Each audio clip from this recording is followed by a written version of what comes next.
Very, very good morning, and once again, very hearty welcome to Mahabodhi Society, Bengaluru, on this Sunday auspicious Dhamma program.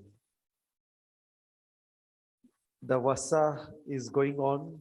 Vasa means the rainy season. Varsha Vasa is also going on, that is the monks undertaking rains retreat. So we are very happy here. And last week, the whole week, we had a meditation retreat with Most Venerable Acharya Ananda Bhanteji. And like that, even before that, our monks were in our Dhammaduta center for five days in 2 groups. Apart from day-to-day activities, monastic activities, which are even more intensive.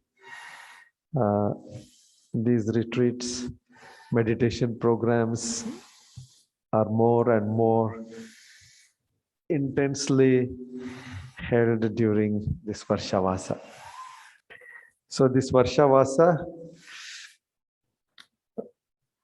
in a way, it is also not easy to go out. As you have been seeing, it is raining day and night, and it is very good to focus inside. And in this Varshavasa, our Buddha Datta Bhanteji has organized a series of Dhamma talks on the Sunday mornings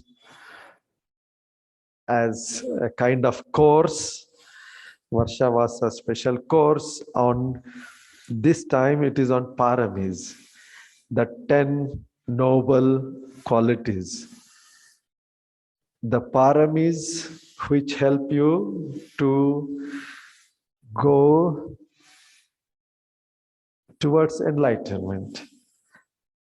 Parami, paramang eti, that means that which lead to the highest, or that which crosses par, that take you beyond to the other shore. So they are called paramis. Parami, paramita also in Sanskrit. Pali we usually say parami.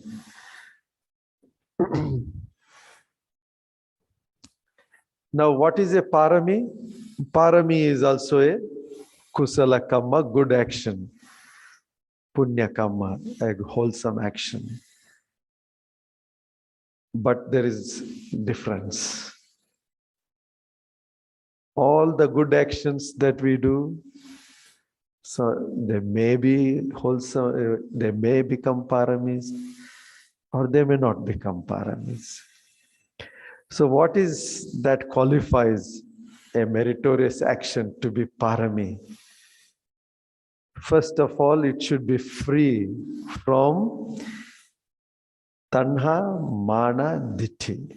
That means craving. It should not be motivated by craving. And then mana, that is conceit, arrogance, feeling of I. It should not be tainted by pride. And the third is wrong view. Wrong view means any understanding which is not in accordance with reality. Many people do a lot of good things. For example, somebody gives dana. Now that dana can be given with so many different motivations. Greed, craving can be one motivation. Somebody may give danas thinking that, oh, may my business flourish, or I want more and more money, I want more and more gold or wealth or like that. Or somebody may do dana and develop pride. I have done it, I have done it. People, some people even demand, oh, please put my name. When we built this vihara here, one person offered 50,000 rupees. He must have told me 50 times at least, where is my name here? You have not put. I said, we don't put. We will not put you. You are asking it, so that's why even more we will not put. If you had not asked, then okay. Sometimes we would have announced here and there. But now that you are demanding, that is harmful to you. If we announce and if we put, only your pride will increase, not your wholesomeness. So, pride, tanha, mana, ditthi, these three are very basic creators of illusions.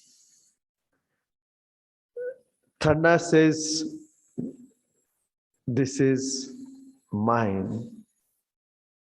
Ditthi, this mana, this conceit says, I am. And this ditthi, wrong view, says, myself. Tanha, mana, ditthi are very, very deep psychological ignorance creating factors. Craving, conceit, and wrong view.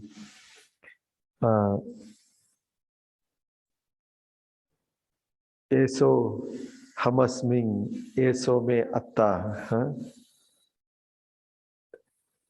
This is I, this is mine, or this is myself.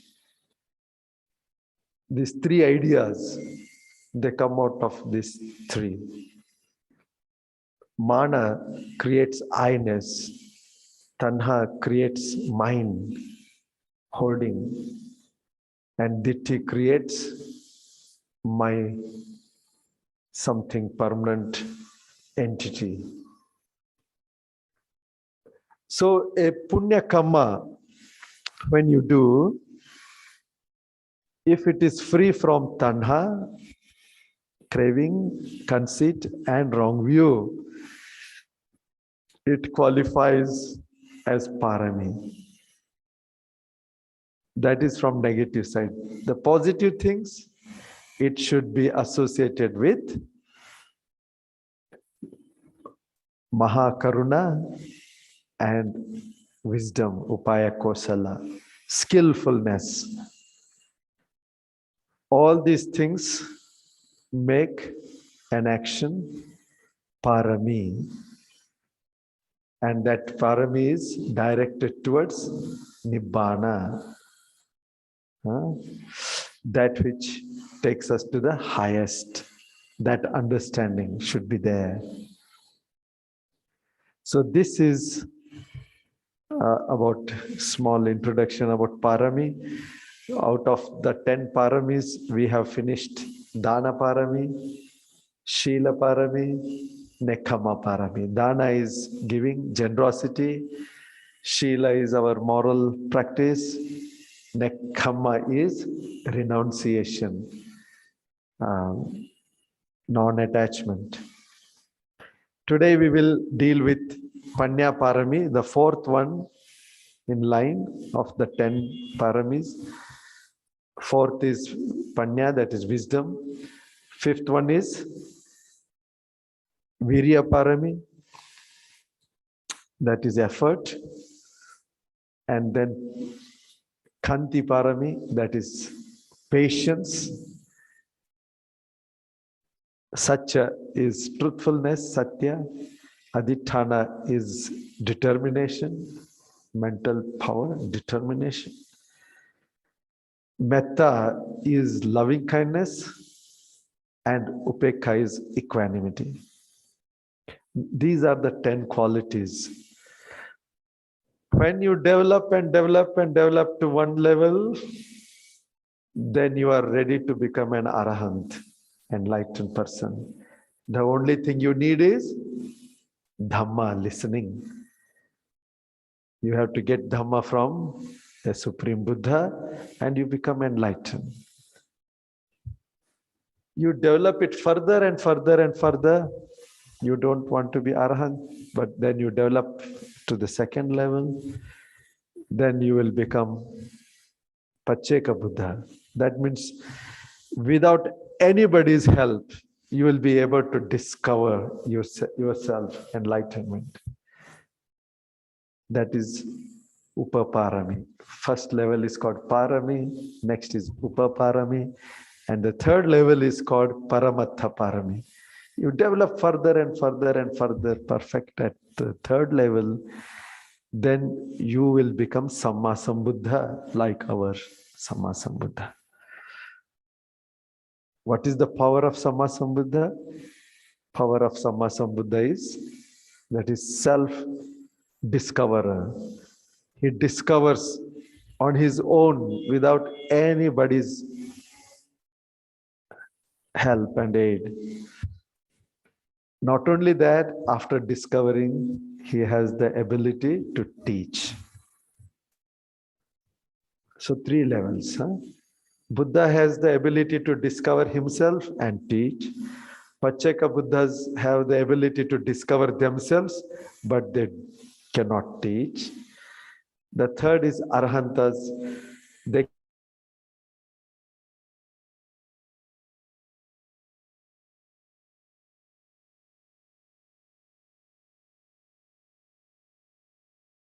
from the teachings of the Buddha.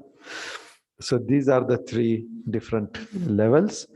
So this parami, whether you want to become Arhanta Buddha, Pacceka Buddha, or Sammasambuddha, you need paramis anyway. So it's good to understand them, which nobody, no school, no education institution anywhere in the world teaches. You have to learn only here in such place about parami. This is absolutely unique concept to the path of Buddhism. Fulfillment of these noble qualities to become qualified, to become enlightened person. It is not something achanak, something instant, something happening on its own.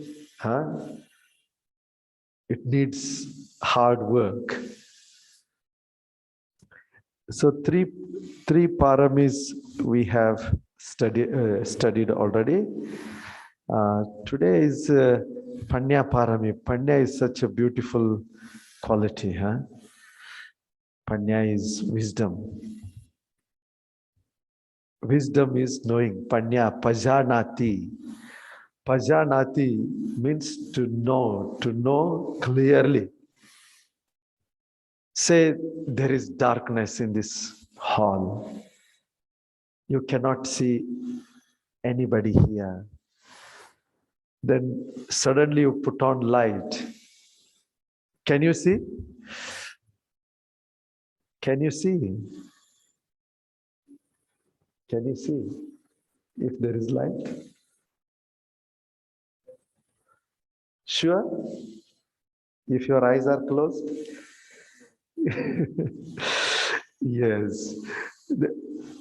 When the light is put and your eyes are open, then you can see clear. If there is dim light, you can see little bit, not clear. But if there is full light, then you can see. Now, paññā is like this. Paññā means to see clearly. So, paññā has Paññā has two functions. One is to throw light and another is to see, both. So paññā, understanding, it creates light. Ignorance creates darkness. Ignorance, more darkness. Less ignorance, less darkness. It is still blurred. People like ignorance is also a kind of what you call a kind of comfort, because there is no effort needed to know. Say, for example, you are preparing for exam. You are studying something. You need effort, don't you? Huh? You need effort. But if you say, I just don't want to know it, I will remain in ignorance. Comfort. You may feel it comfort. It is not real comfort, but you may feel it. It is comfort. That is called bliss of ignorance. Not knowing, and one is happy. And that becomes addiction. Ignorance is greatest addiction. There is nothing like it. People become addicted to smoking or alcohol, no? They are addiction. But just imagine there is addiction to ignorance. What a terrible thing in our life, that we don't want to know. We just want to remain ignorant. And that is comfort zone. So ignorance makes the mind addicted to be ignorant. For example, alcohol. What does it make? It slowly makes you ignorant. And one becomes addicted to alcohol. So what is the result? In fact, the result of drinking, for example, is becoming more and more ignorant. Because somebody enjoys, craves, attaches to a state of mind where mind is not clear, more ignorant, and you become even behosh, you become senseless, and that becomes even more comfort. And one becomes so addicted to that comfort, craving for ignorance. So that is extreme level of just being normal ignorant is not enough. So you induce even more and more ignorance. So with that karma, you become ignorant person. And then born as ignorant person. When you are very, very, very foolish, you don't understand even simple things. If you are ignorant, you don't understand what is kushala, what is akushala, wholesome and unwholesome. Right? So ignorance is the opposite of wisdom. Now wisdom puts light on that. Not just light, it opens eyes. That is the function of wisdom. Wisdom is to know. So when you try to know, if it is not visible, you put light and know it. But know it somehow. That is the power of quality of wisdom. Now, there are three kinds of wisdom. Sutamaya jnana, Chintamaya jnana, Bhavanamaya jnana. Sutamaya jnana is wisdom that you get by learning, listening. You don't know the things and you learn. When you hear lectures, talks, whether they are worldly knowledge or Dhamma knowledge. Even to become a computer engineer, you have to learn computers. You have to study some books. You have to see or hear lectures. So then you become proficient in that subject. That is about the things which are helpful for our life in a way, but they are not the ultimate understanding. They are just knowledges for livelihood, knowledge for mental satisfaction, knowledge. You may like some subject like, say, stars and planets and astronomy and like that, or ocean or all these things. Excellent subjects. So you go deep into that and then you enjoy. It is intellectual satisfaction, intellectual entertainment. The mind is happy, just like you watch a movie and enjoy. Like that, you know these things and you enjoy. That will not reduce your suffering. That will not make you free. That will not bring you freedom from all kinds of ignorance. But it satisfies your intellect. So this knowledge is also there. That knowledge, if it has to become really wisdom, in every field, whatever you have knowledge, that you can turn it into deeper understanding of realities. When you understand the reality as it is, then that becomes wisdom. Stars and planets and enjoying all the space and that kind of knowledge is excellent. But just look and see the way they are, the science, the reality behind them, how we are part of that. So then you come to life, then you come to mind, matter, how things function. So come back to the basics with any subject. Then that subject helps to develop wisdom. Anyway, here, when you develop Sutamaya Paññā, Sutamaya Paññā is listening to the Dhamma, listening to the truth, listening to about realities, what you are doing now, or reading from the books. Books means they are just tools. Lord Buddha's teaching coming through books or through speeches, like that. But anything that comes from outside. So Lord Buddha always emphasized so much on Bahusutta.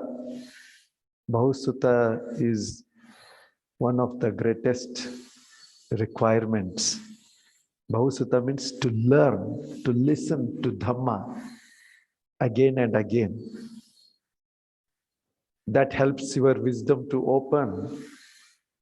You will know the things which you did not know, or the things will become more clear, that which you knew already. For example, killing is unwholesome. How many of you know that? Are you clear? Killing is unwholesome. Are you clear? Clear. Upasakas, upasikas, are you clear? Sure? You are coming here, listening, or you have read somewhere, or you have felt from within, oh, killing is not good. But do you think everybody understands like that? No. Half of the world, or more than half of the world, will think killing is good. Look at the things that are going on, which were going on earlier also. Wars. War is another favorite of humanity. They just can't keep quiet, keep fighting. Violence, killing, domination. They think that is correct. Killing in the name of national interest, killing in the name of economic interest. This entire COVID virus, which was referred again and again, Wuhan virus, Chinese virus, who knows?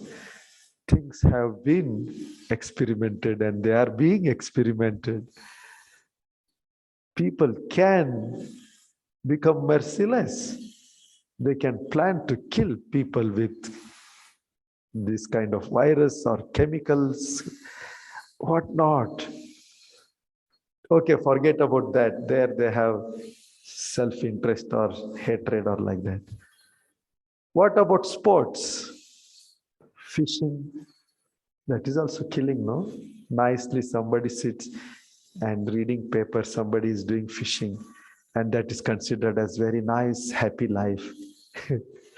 But it is killing. Or hunting. Even worst kinds of huntings exist even today. Can you imagine? People hunt and kill and eat.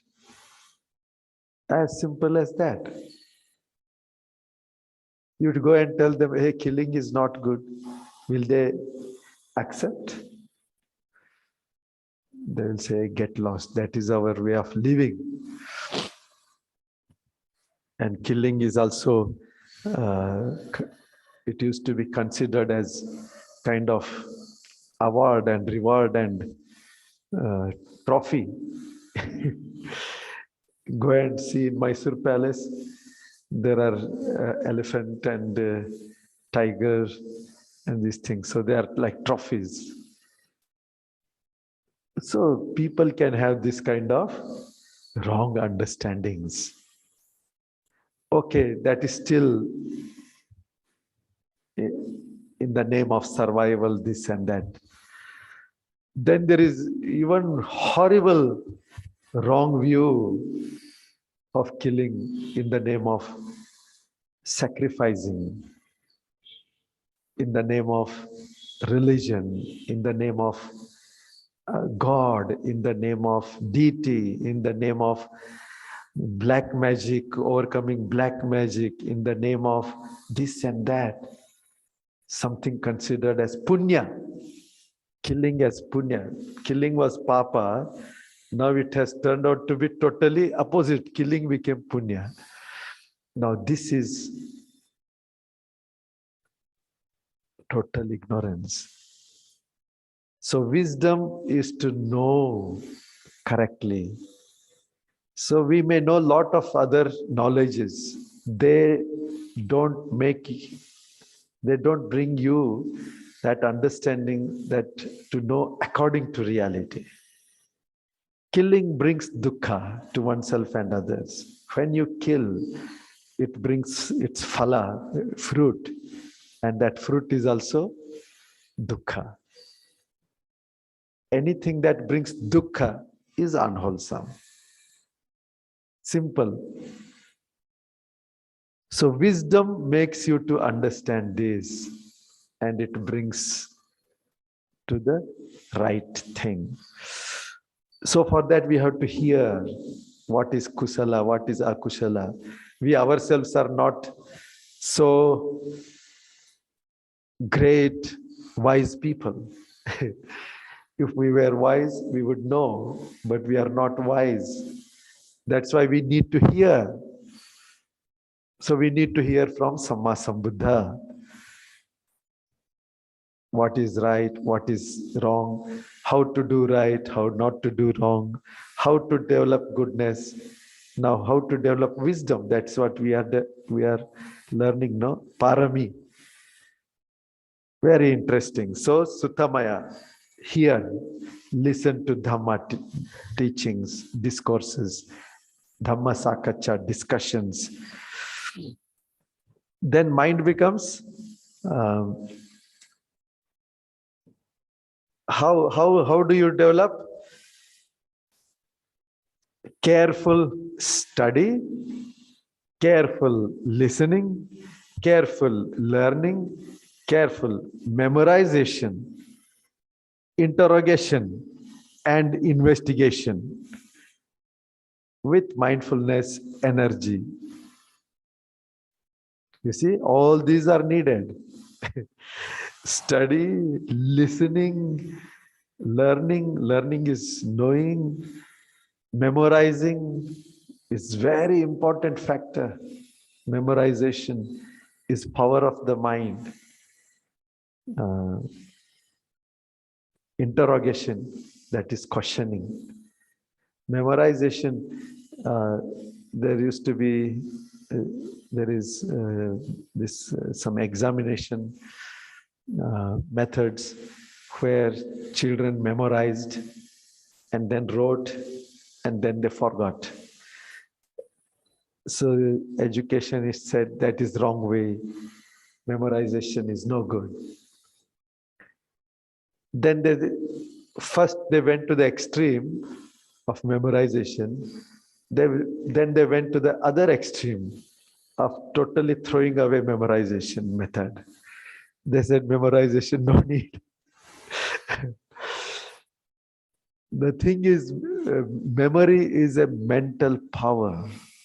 Memory is a mental capacity, a beautiful capacity that you can bring something from this past, drag it, put it in front of you, make it present.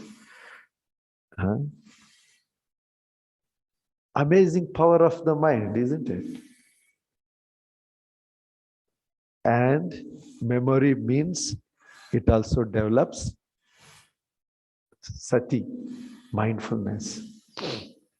You try to bring anything to memory, you have to become mindful of that. Without becoming mindful, you cannot bring that memory. No? You have to recollect correctly. So memorization is very important. It develops mindfulness. Not for the sake of exams or this or that, for the sake of developing the power of the mind. And we memorize, for example, Sutta, Lord Buddha's teachings.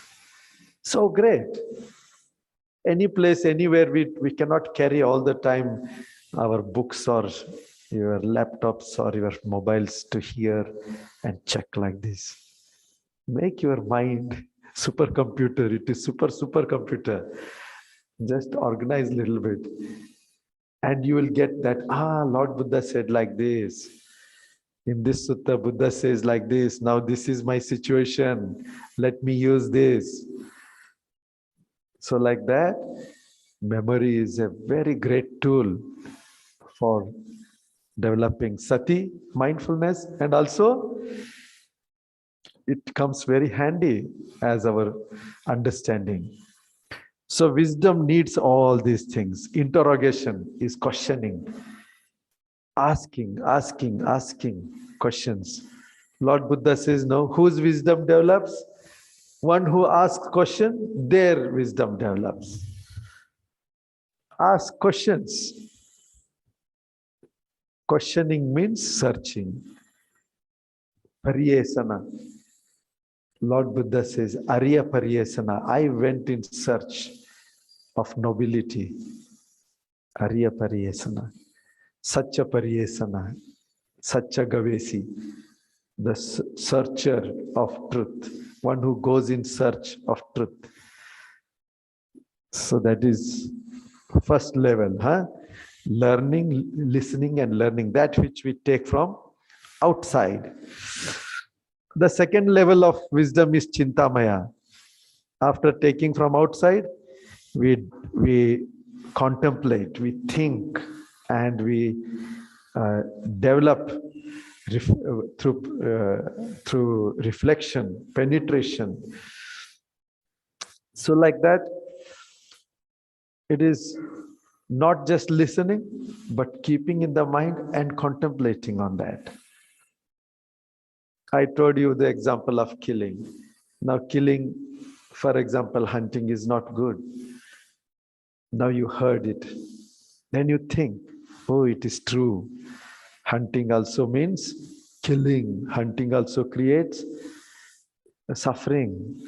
For me, it may be entertainment. But for that being, which is that animal, it is pain. And if you contemplate, what is my mind? My intention is to kill. Then that understanding, that Chintamaya Paññā, that deeper understanding through contemplation takes you even deeper to the reality. Then comes Bhavanamaya Paññā, that is wisdom that comes through experience. So experience is like you taste yourself. Just like you say, for example, you have a very nice laddu.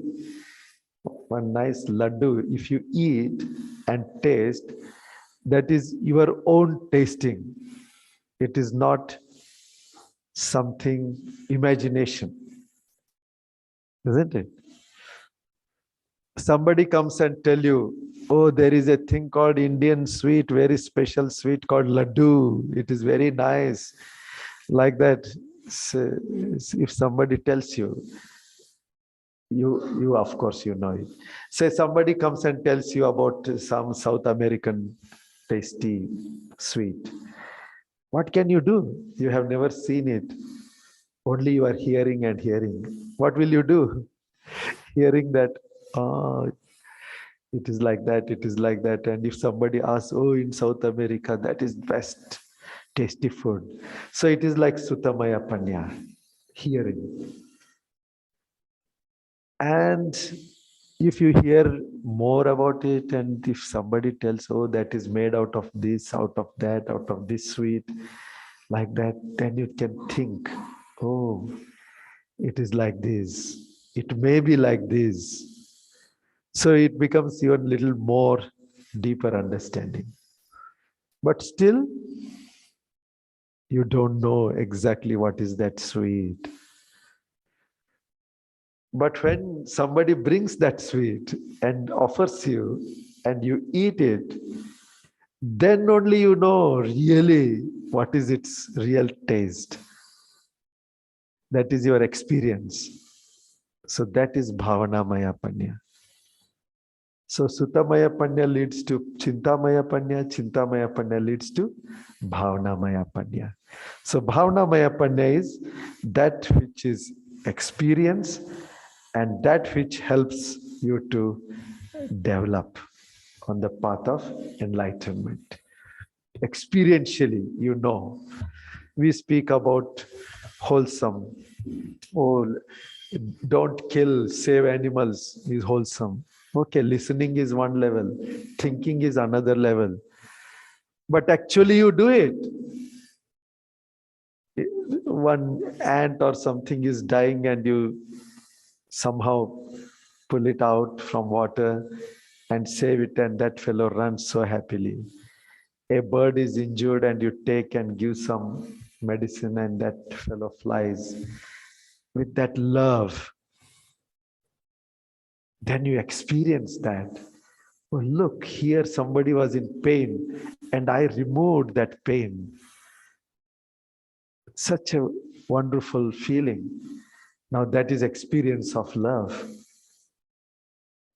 Your metta, your karuna, and you have touched the life of another being. Oh, what an amazing experience. So that is experiential wisdom. Then if somebody says, oh, love has no meaning, it is meaningless, you have to be this and that, you will not believe. You will say, no, I know for myself what is the power of love. So that is bhavanamaya paññā, experiential level. So like that, when you experience anicca, impermanence, dukkha, anatta, you become enlightened. Four Noble Truths, you become enlightened. So these are three levels of understanding. And now, before I conclude, let me tell you about this paññā-pāramī.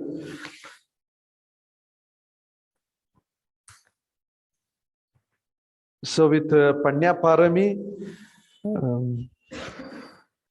very interesting thing happens in your life. You need it. That is quick wit, upaya kosala, on the spot understanding, on the spot you take decisions, on the spot you act. That becomes more and more powerful. When you develop wisdom, you become very skillful. You might have experienced in your life, oh, that time he told me like this and I said, yes, yes, yes. Actually, I should have told no, no, no. That fellow came and he wanted that help. I should have helped him that time.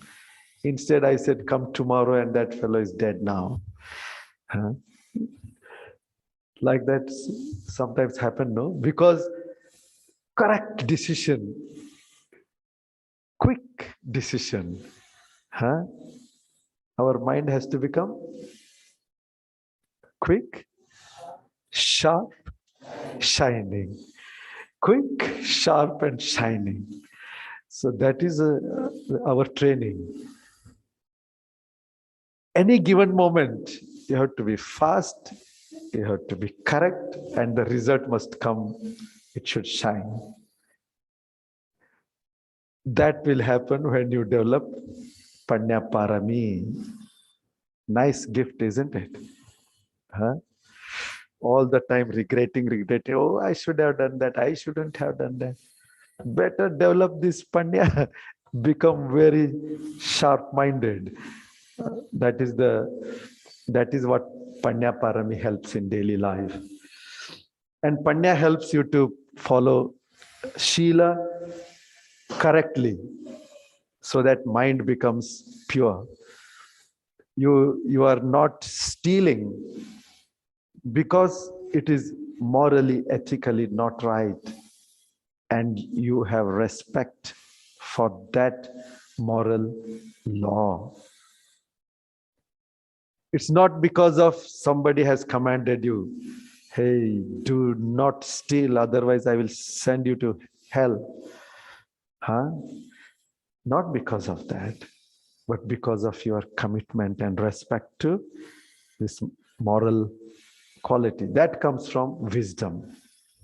For children, you tell this and that, you frighten them, no? Because to control them, you frighten them. So because they don't understand, they are ignorant. Balak, Balak and Balika, we call, no?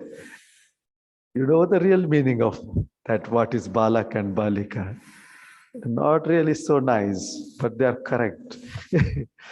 Bala in Pali, in Sanskrit, in our ancient languages, Bala means a fool, murkha, ignorant person. Bala. So one who is ignorant is Balaka or Balika. And when we say these children, small ones as Balak means they are ignorant. Anyway, their ignorance is ignorance of innocence. There is another ignorance developing out of wrong views. That is another deeper ignorance. Children have ignorance of innocence, not just knowing. They are not yet exposed. So that, anyway, wisdom brings respect for morality. So then you are no more ignorantly following, but you are following wisely. Not because of fear, like children are frightened. They have to follow ignorantly only because they don't understand deeply. You tell them, don't do some dangerous things. So till they understand, somehow you have to control.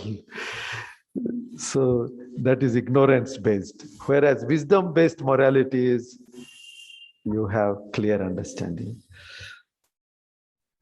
And if you develop this wisdom, understanding of the reality as it is, then you will see the faults and benefits.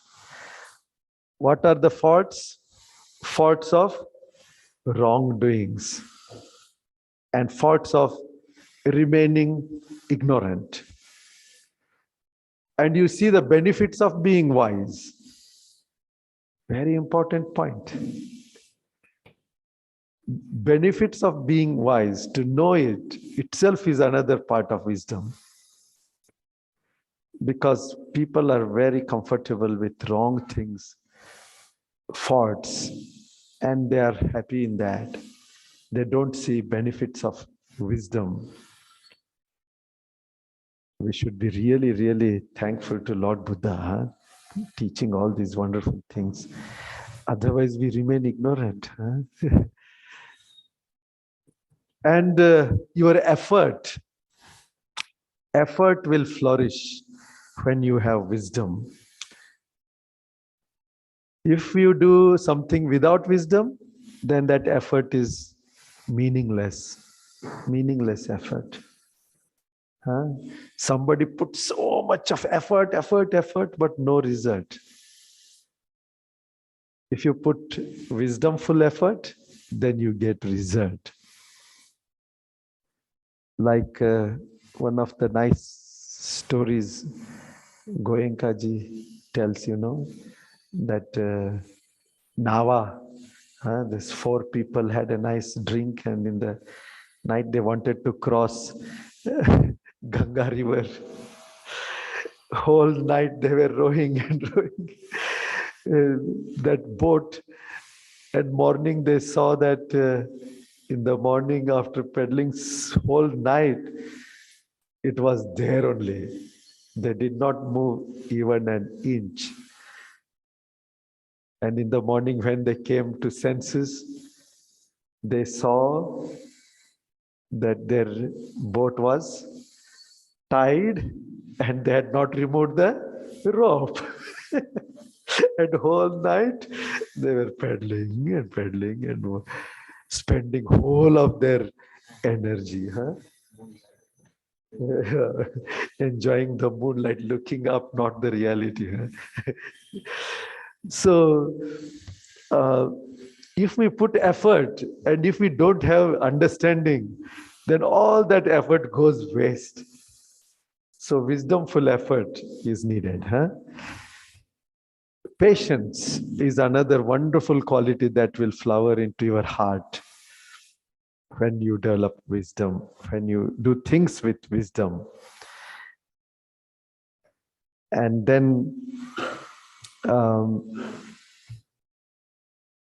you understand the realities when you have wisdom. And wisdom brings you like a fort, a killa, fort, the protection. How the earlier times they used to build these forts to protect towns or their palaces. Like that, you create a security fort around you because of the wisdom. And when you have wisdom, your metta and karuna become stronger. Your loving kindness, it becomes real loving love. Karuna becomes real karuna. Otherwise, in the name of love, all crazy things people do, which has no head and tail. There should be some deeper understanding. There should be some deeper meaning for that. The consequences, causes, conditions, and consequences. When you understand that, then your love has better meaning. Otherwise, it is crazy love, not real love. It's only selfish love. You love yourself. You tell that, oh, I love others, but you love yourself. Your mental ideas, which may be detrimental to others, but you think, oh, this is the only way. So, when there is no wisdom, there is no love. There is only love for your own selfishness, your own ideas, your own I am the only thing like that. So wisdom makes you to have real love and compassion. So you can see all aspects of life are dependent on wisdom. So wisdom parami, paññā-pāramī, when it is like throwing the light and also seeing, that becomes more and more and more clear and clear. Not just seeing, then seeing very deeply, like seeing with microscope. When you have very strong microscopes, you can see very deeply and very clearly even the minutest things. Or wonderful telescopes. Now we have James Webb telescope, which can explore, penetrate into deep into space. Though it is a baby telescope, we can say, looking at the vastness of space, but still it's a great thing. Our wisdom can see far into the consequences. Like microscope, you can see the causes, very close causes. And like telescope, you can see far consequences. So wisdom helps you both to see the nearest, the farthest, both. So let us enjoy this wisdom then. May we develop this wisdom. This is the gift of Lord Buddha that we have received through the chain of teachers for 2,600 years now, and being grateful to all of our teachers and to the Supreme Buddha himself. May we develop wisdom. May we fulfill this wisdom parami, which is the guiding light for all other paramis. We will conclude here with Metta Bhavana. Sukhi bhaveya nidukho ahang nichang ahang viya heta chame sukhi hontu majhata chata verino ye mam hegama ketami Sata hontu sukhe sada tato paranchara chakavale sujantuno sadhu sadhu sadhu.